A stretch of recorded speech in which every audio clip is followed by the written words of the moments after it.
This week on Quadriga, mayhem in Mali, danger for Africa, desecration of historic graves, an extreme form of Sharia, and alleged links to Al-Qaeda. Those are the headlines that have surrounded the Islamist rebels and Tuareg fighters who took control of the north of Mali back in March. That followed a military coup which left a very weak and uncertain government in the capital, Bamako. Interim President Diankounda Traoré, who left Mali after he was injured by demonstrators in May, has now returned, saying he wants to lead the country to new elections. Meanwhile, neighbouring countries are threatening to send in troops to stop the country splitting and the north turning into an African Afghanistan. Your host this week is Ali Aslan. Hello and welcome to Quadriga. Well, it's hard to imagine now, but it was only 6 months ago that Mali was considered a model African democracy. Clearly, things have changed since then, because Mali is clearly on the state of perhaps being a failed state. So what happened? What went wrong? And more importantly, what are the consequences of this conflict, not just for Mali, but the wider region? To discuss this, I am joined by three experts who are fairly familiar with the subject matter. Welcome to Winrich Kühne, who is the founding director of the German Center for International Peace Operations. He's now a professor at the Johns Hopkins School of Advanced International Studies in Bologna. Marc Engelhardt is a UN correspondent based in Geneva. He was also a longtime Africa correspondent for various publications. And Mamadou Diawara is a professor of anthropology at the University of Frankfurt, and he's also a native of Mali.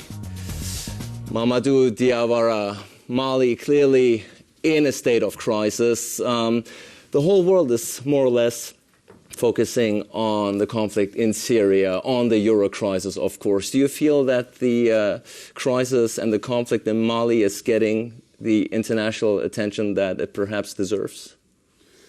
Not really. I think the conflict in Mali is in a kind of shadow of money, Euro money, and shadow of the Syrian crisis.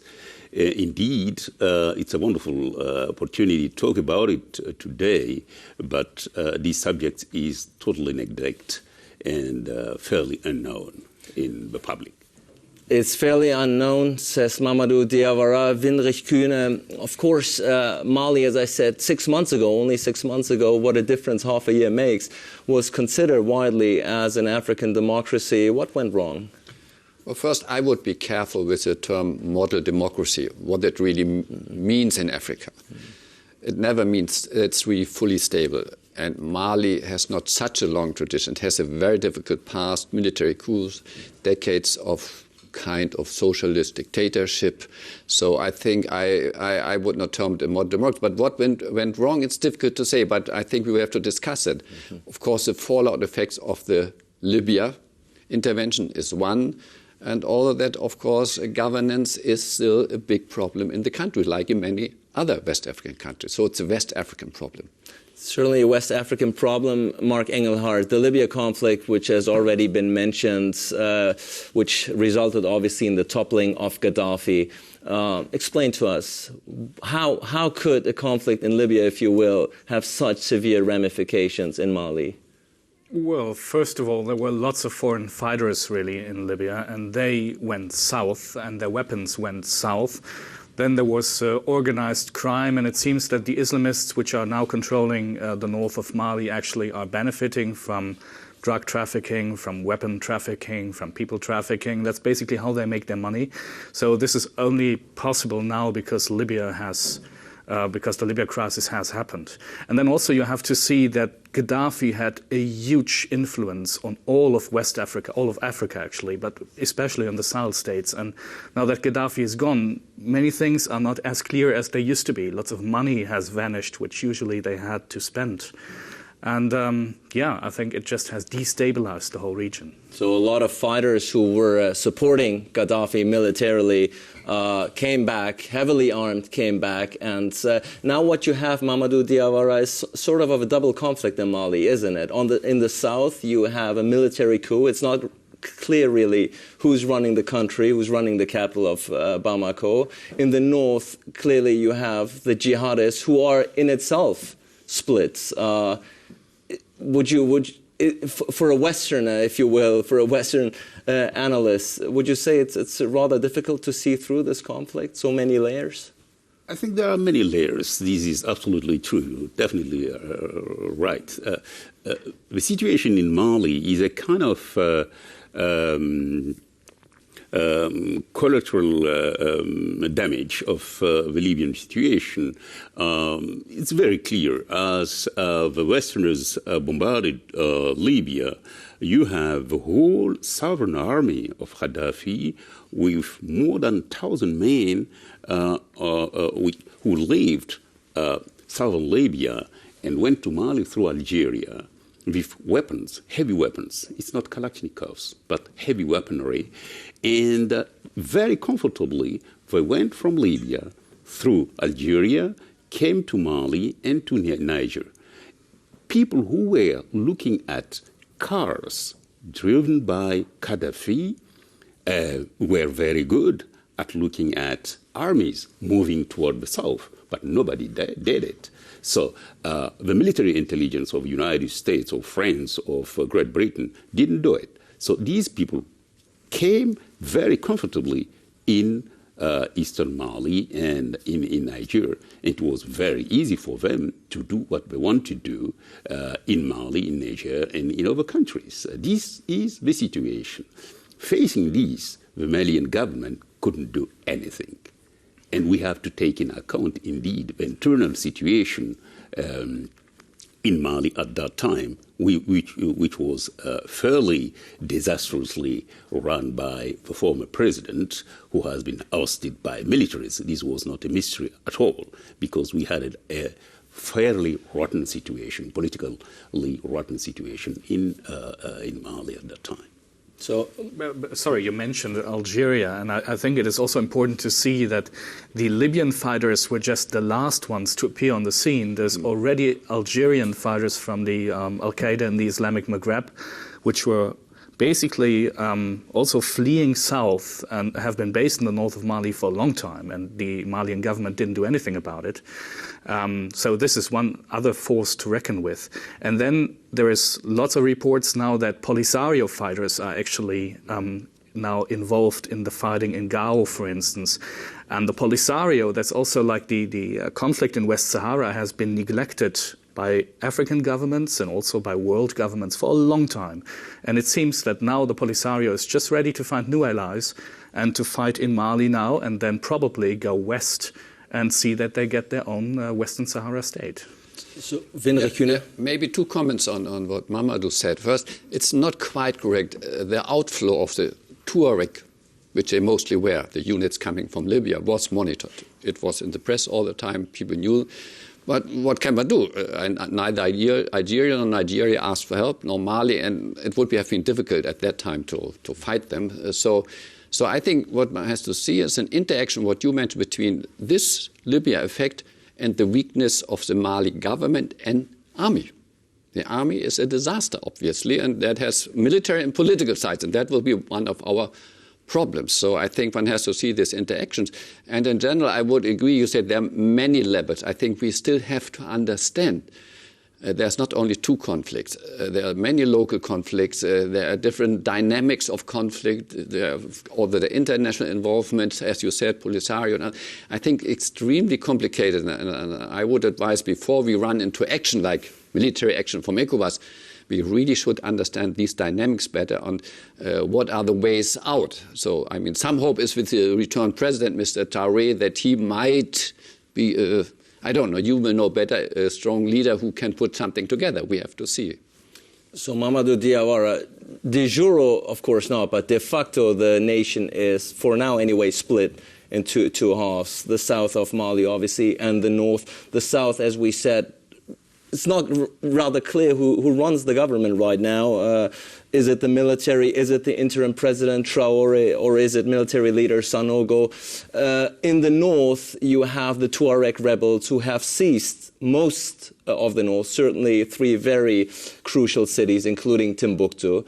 and the Tuareg rebels made up of MNLA and the Ansar Dine. Let's talk about them for a second, because it seems that the rebellion has somewhat been hijacked by jihadists. Is that a wrong impression? I think, first a footnote. I think the analysts in the West are suffering from two syndromes, maybe three. The first syndrome is an ethnic syndrome. The second one, to me, is the post-9/11 syndrome.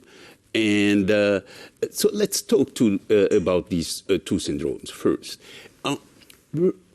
The problem is for the Western analysts is that they are not seeing what is going on in these countries beyond a sort of ethnical lens. People are talking about Tuaregs. This is sort of mythos of a myth of the 19th century revived now by ourselves and revived also by the Westerners who are nostalgic of this 19th century. This is extremely important. So talking about Tuareg is a myth because it's a tiny minority of this population which is now rebelling against the majority first. Secondly, the post-9/11 syndrome, to me, is the religious lens. People are talking about Islam.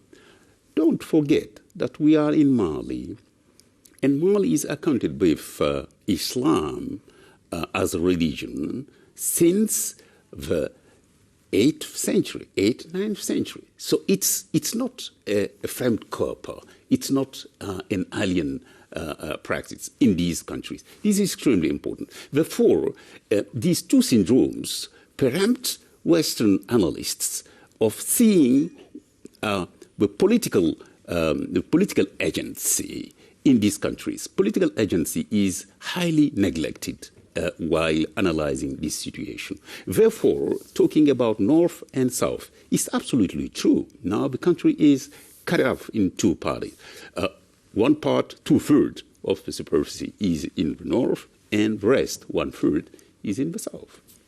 Absolutely. But you're saying the Tuareg rebels are rather small, make up a small proportion, but they do control now North. They are armed. They are armed, and they control rather vast piece of land in Mali. Isn't it true, Marc Engelhardt? Well, it's the Islamists actually who are now controlling, I guess, the bigger cities, Gao and Timbuktu, and we could also say.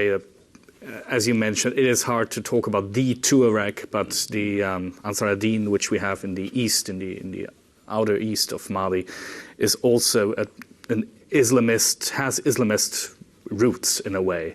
And I think what is interesting to look at is how, if we look at Gao, for instance, what really happened there and why the Islamists could actually get a foothold there. The Tuareg came, a lot of the population fled, half of the population, that's what they say. And the Tuareg, just for the simplicity, to keep the simplicity, I'll say the Tuareg, they robbed, there was a lot of violence. Yeah. And the reason why the Islamists had an easy target here and could easily overthrow the Tuareg is because the population didn't want the Tuareg there. And I see some parallels here to the Islamic Courts Union in Somalia, for instance, a couple of years ago. They had also it easy for the first time to reunite Somalia because people needed some kind of force, law and order. And the Tuareg, they were just really capitalizing on the population, and people wanted to get rid of the Tuareg. Had there been anybody else, say the army, they also would probably have the chance to get the city in their hands, but they weren't there.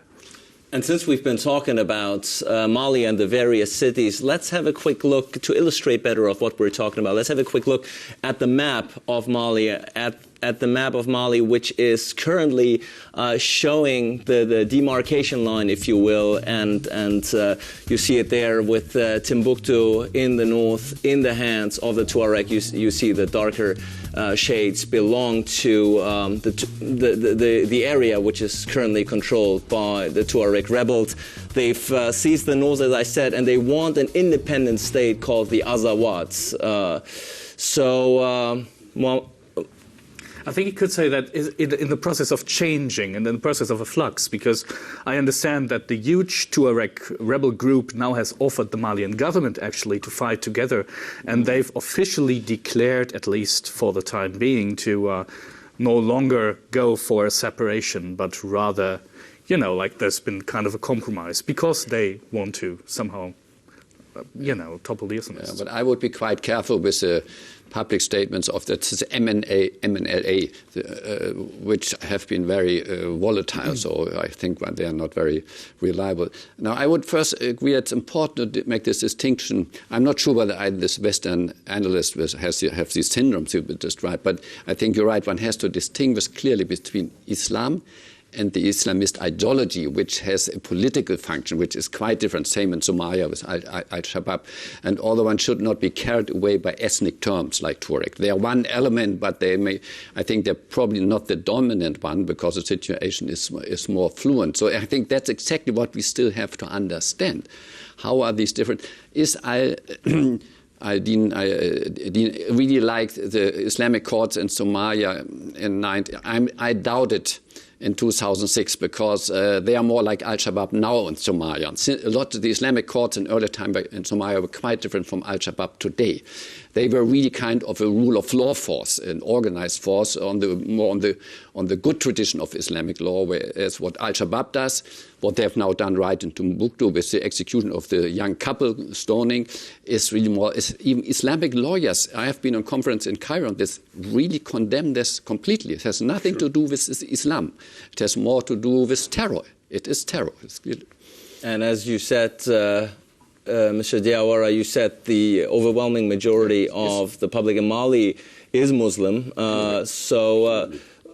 How does the average population, if you will, react to the news such as the one Mr. Kühne mentioned, such as in Timbuktu, when World Heritage sites are being destroyed, when an unmarried couple is being stoned to death?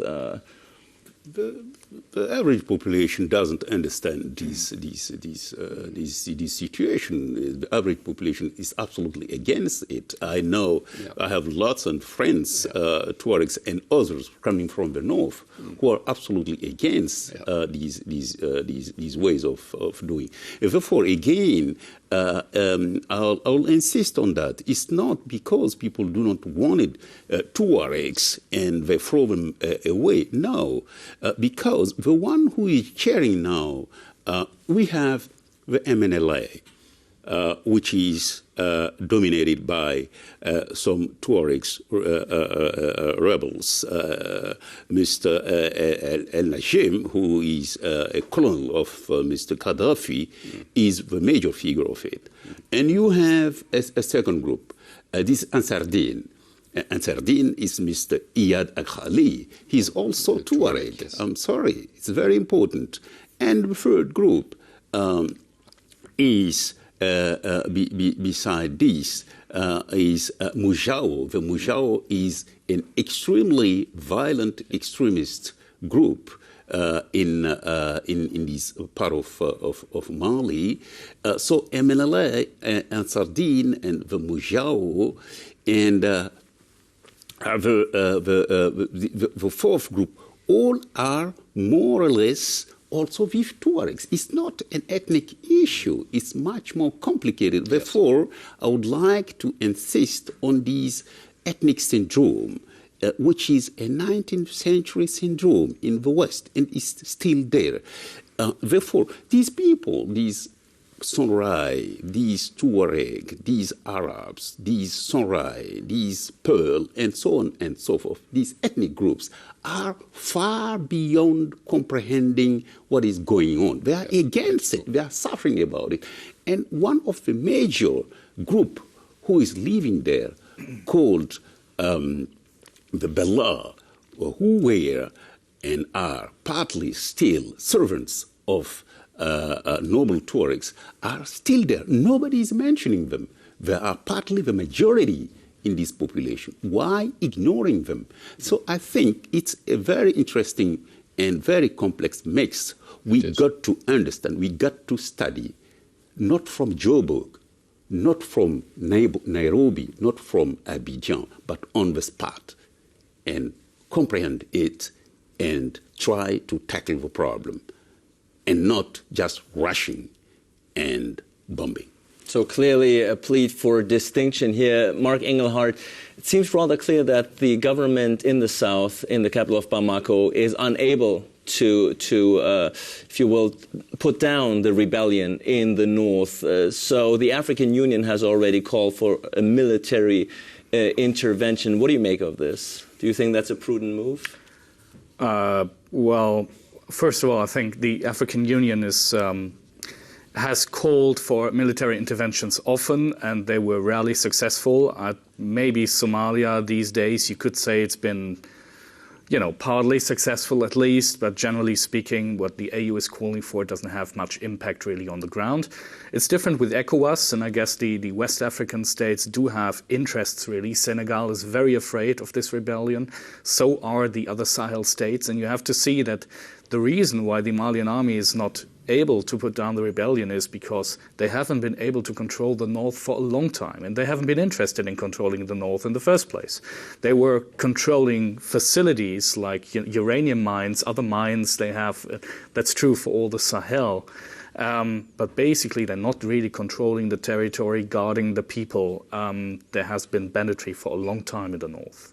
And just to come back to the stoning you mentioned earlier, I just wanted to emphasize the point you were making. I think that this is also an inter-Islamic war which is happening here. The Salafists have torn down these tombs because they really want to go against the Sufi Islam, which is really the majority in Mali. And this is also to terrorize the population, to get a foothold, to somehow get the power in Timbuktu. This is not only for the foreign cameras. Winrich Kühne, the ECOWAS, the Economic Community of West African States, the one Marc Engelhardt mentioned, they seek a UN role for the United Nations.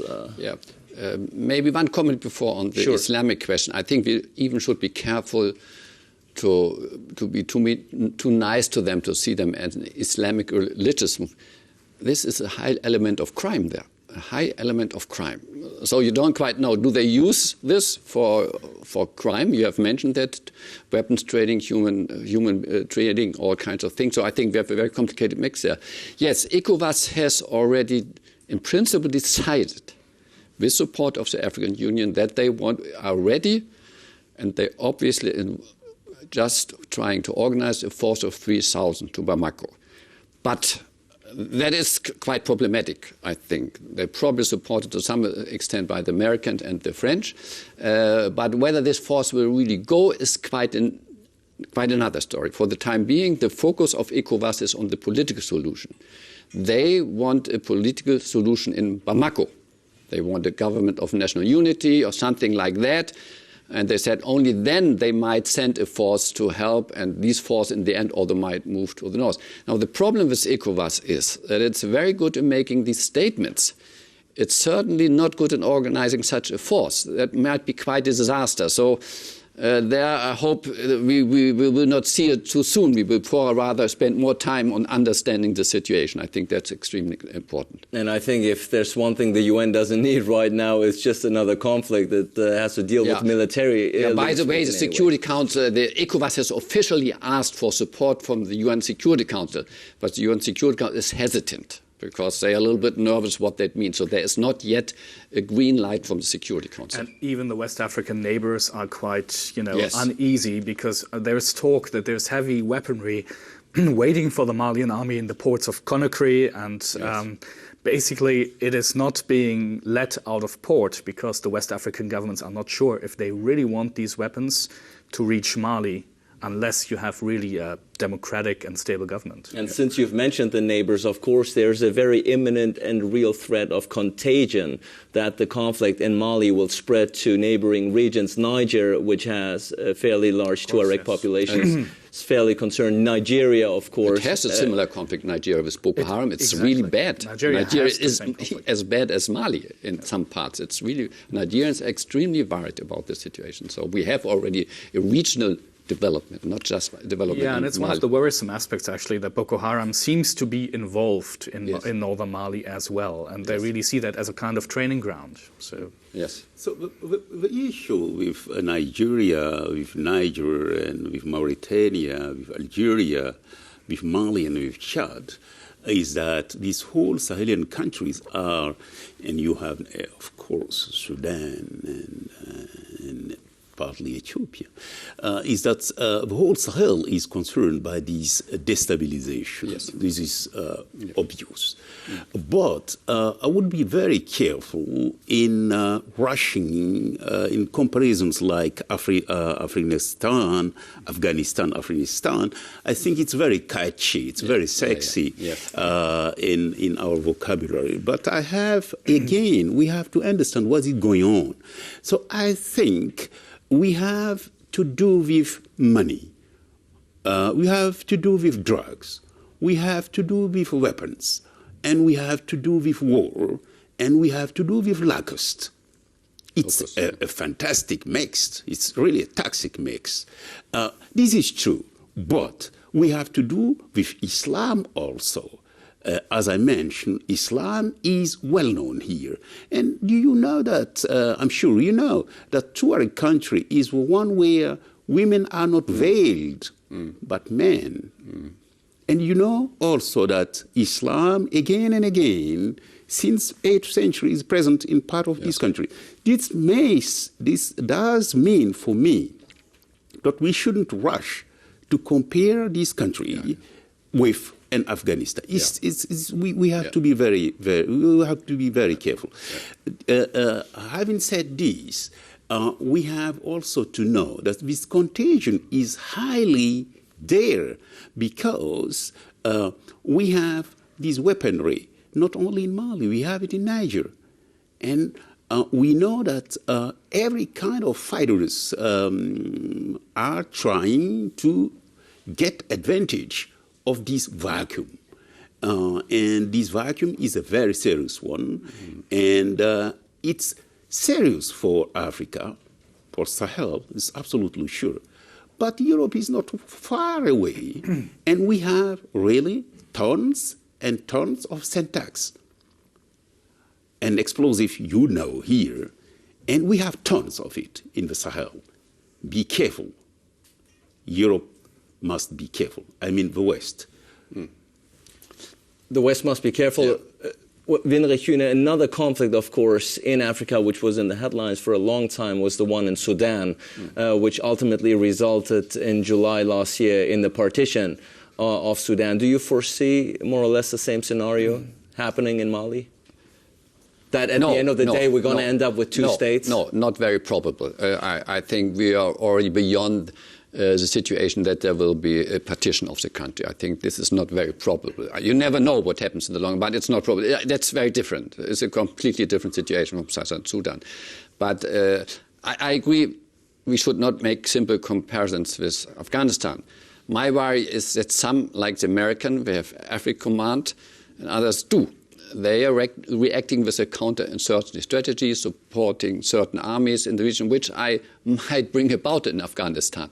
So I think that is a little bit problematic. For Europe, I agree, Europe should be on the one hand more concerned, but I'm asking myself, what is Europe really able to do?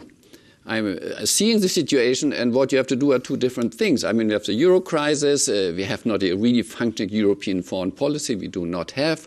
And of course, there's an overload. We have the withdrawal from Afghanistan, which will be a major issue for the next 2-3 years. Then we have the Somalia issue. We have Southern Sudan is getting very unstable. So there are a little bit too many problems, I think, for our politicians. They are not quite able to cope with that. There's quite a few problems indeed, Marc Engelhardt. But if we talk about Europe, as we've been, as it has come up a few times now, we really have to talk about France, don't we? France, at the end of the day, is unfortunately, it's a former colonial power of Mali. Mali gained independence from France in 1960. What do you make of France's role here in this current conflict in Mali? That's really hard to say, actually. And I think what is clear and what really has to be on the back of our minds is this is not just like a colonial heritage and they feel responsible. Yeah. This is about a lot of money. There is Areva as a main uranium miner is really active in the Sahel. There's other riches in the ground, and the French are always the first ones to exploit them. And they have normally good relationships for that reason to any government in the region. Doesn't matter if it's a dictatorship or what kind of government it is, as long as French economic interests are, being guarded. Exactly. Sure. The French have been happy in the past, and I really don't see too much action at the moment from the French government. I'm really wondering what their strategy might be. And I think that's one thing which really, you mentioned Sudan, which this conflict shows. As soon as, for instance, uranium is at stake or, this Mali is close to Europe, actually, then we look at these Sahel conflicts.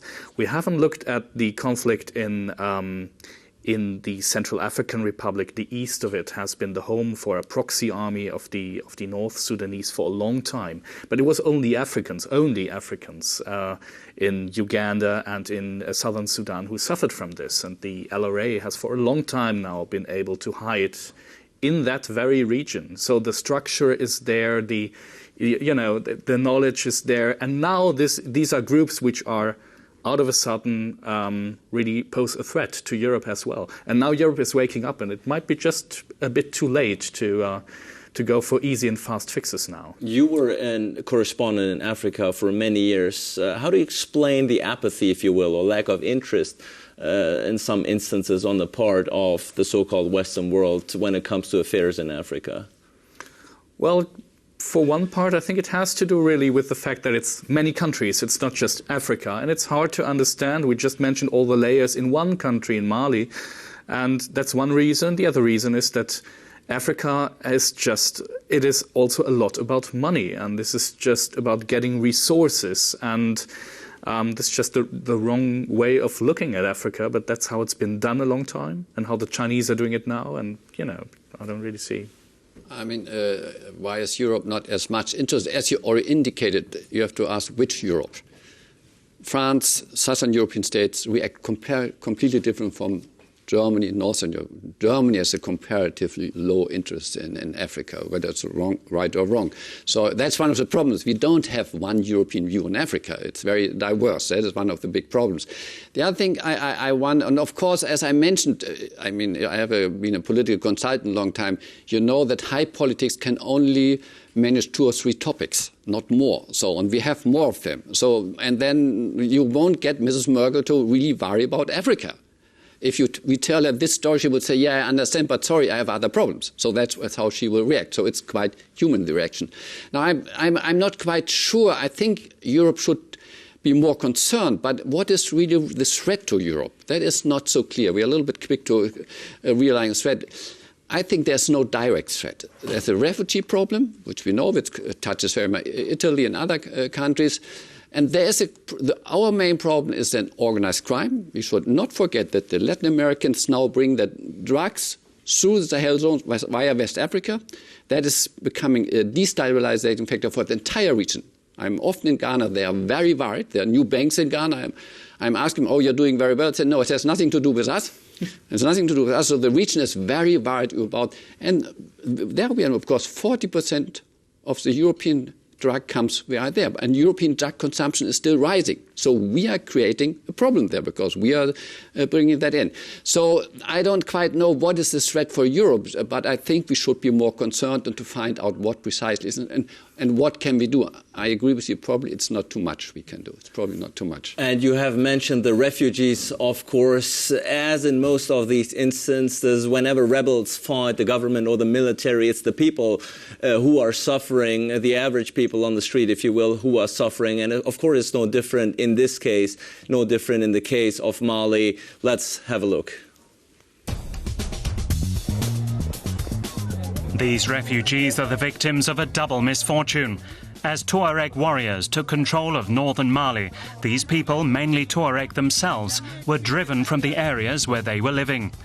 The UNHCR estimates that over 250,000 people have fled into Mauritania, Burkina Faso, Niger and Algeria, with many more displaced within Mali. But their search for shelter and something to eat comes amid the worst food crisis for several years in the arid Sahel region. People in neighbouring countries are willing to share what they have, but that's not very much. Access to clean water can be a problem in this inhospitable region, and the risk of disease in the refugee camps is severe. And help is slow in coming. The UN Refugee Agency says it has only 1/3 of the funds it needs to help them. Well, Mamadou Diawara, certainly a very severe situation in Mali. And regardless of the facts, what the future may hold, if you will, in the sense of partition or not in Mali, this is certainly a conflict that will have ramifications for the future of Mali for a long time to come, no? It's going to take a long time to get back to, if you will, normal. Oh, definitely. A very long time. You know that Mali has been one of these Mustaschule of the so-called democratization and decentralization. This was a part of a game. In decentralizing, you are exposed, or in democratizing, you are also exposed to centrifugal forces. And I think this is also part of the explanations of the situation now in Mali. Just back to your point, the point Marc is making about France. I think this is a very important point. You know that before the coup, France was openly, not openly, but people saw them negotiating with the MNLA. This was a sort of crushing for the Malian democratically elected government at that time. And we know also that a lot of money coming from the Qatar is now circulating in northern Mali. And we do know that Total, the French company, is also heavily interested in these gas and oil basin in Mali, and that Areba is highly interested in the other part of the uranium in Mali. And you have a very nice map of the OECD about this situation, as you know. So the point is that France is heavily introduced in this situation and is playing a game, and this game has been maybe, I don't know, disturbed by the changing of the regime, but I think the interest of the French government will be staying the same as far as Mali is concerned. The issue is money, and France won't retract as far as its interests are concerned. And Mali is part of this game, and it might be victim of this game. And this is the point. Marc Engelhardt, would you agree that Mali is the victim, if you will, of economic interest on the part of outside nations? It is, and it's also the part really of year-long, decade-long neglect of African problems. And when you said earlier, there might not be much that Europe can do, but my feeling really is Europe has to start to take, or the world has to start to take African problems and conflicts seriously, because take the Western Sahara. People thought, it's a part of a desert. Nobody really cares. And those people have been sitting for more than a generation now in refugee camps in southern Algeria and waiting for someone to help them to get their country back.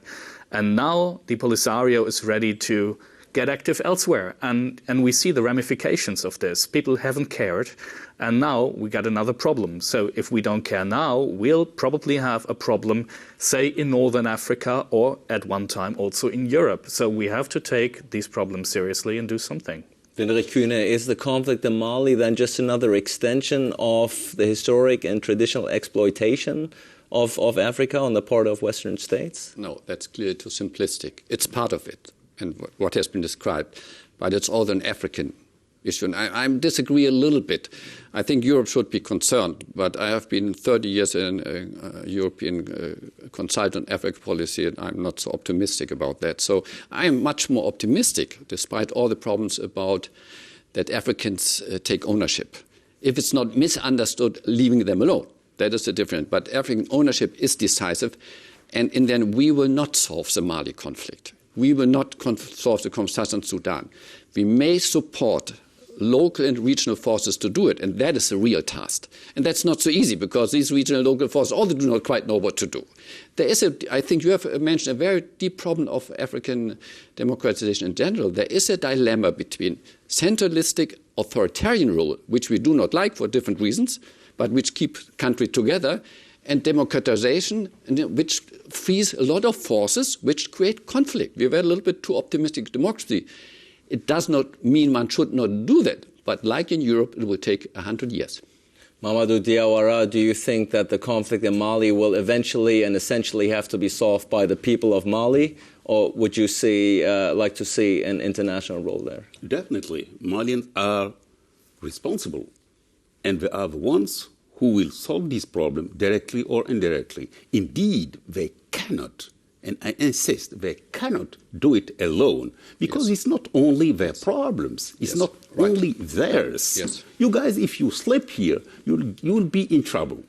Europe will be, the West will be in trouble like Malians. But we are now in charge. We are in charge, and we'll do it. The problem is how to do it. Yes. The problem is how to do it. The first time, we'll try to do it with neighbors. We'll try to do it with people coming from abroad, I mean from the West, to do something with us. But we are the first on the front line. So indeed, how to do it is and will remain the essential question in the conflict of Mali. Certainly a topic, certainly a story that we will continue to monitor here at Deutsche Welle. We will see how this all plays out, if Mali will suffer the fate of Sudan or not. In the end, I want to thank my guests for sharing their insights. I want to thank you out there for tuning in, and looking forward to seeing you again next week for a new edition of Quadriga.